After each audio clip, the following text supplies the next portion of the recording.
पंचगंगा नदी प्रदूषणामुळे नदीकाठचे नागरिक आणि पशुधनाच्या जीवन मरणाचा प्रश्न निर्माण झालाय।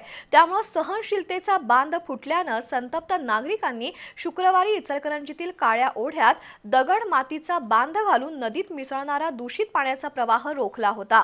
मात्र तुंबून राहिलेल्या पाण्याच्या दाबामुळे आज हा बांध फुटून मोठ्या प्रवाहाद्वारे दूषित पाणी पुन्हा ओढ्यातून वाहू लागलंय। त्यामुळे आंदोलन अंकुश संघटनेच्या कार्यकर्त्यांनी पाहणी केली आणि कायमस्वरूपी दूषित पाणी रोखण्यासाठी लवकरच निर्णय घेणार असल्याचं सांगितलं। पंचगंगा नदीच्या उगमापासून संगमापर्यंत नदीत मिसळणाऱ्या दूषित पाण्यामुळे नदी प्रदूषणाचा प्रश्न दिवसेंदिवस गंभीर बनत आहे।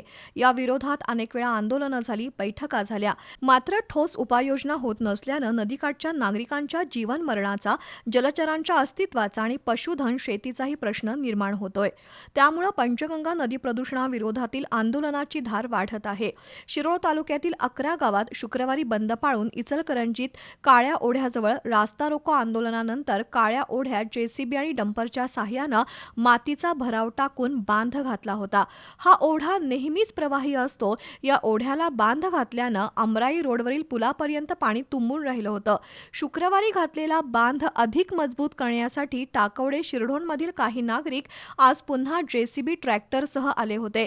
मात्र अचानक दुपारी 12:30 वाजण्याच्या सुमारास पाण्याच्या दाबाने ओढ्यात घातलेला मातीचा बांध ढासळला आणि मोठ्या प्रमाणात तुंबलेल्या पाण्याचा प्रवाह पुन्हा ओढ्यातून वाहू लागला। त्यामुळे ते नागरिक पाण्याचा प्रवाह कमी होण्याची वाट पाहत थांबून होते।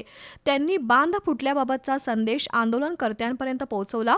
त्यावर नदीत मिसळणारं प्रदूषित पाणी कायमस्वरूपी बंद करण्यासाठी ठोस उपाययोजनांबाबत लवकरच निर्णय घेणार असल्याचं आंदोलनकर्त्यांनी प्रसारमाध्यमांशी बोलताना सांगितलं।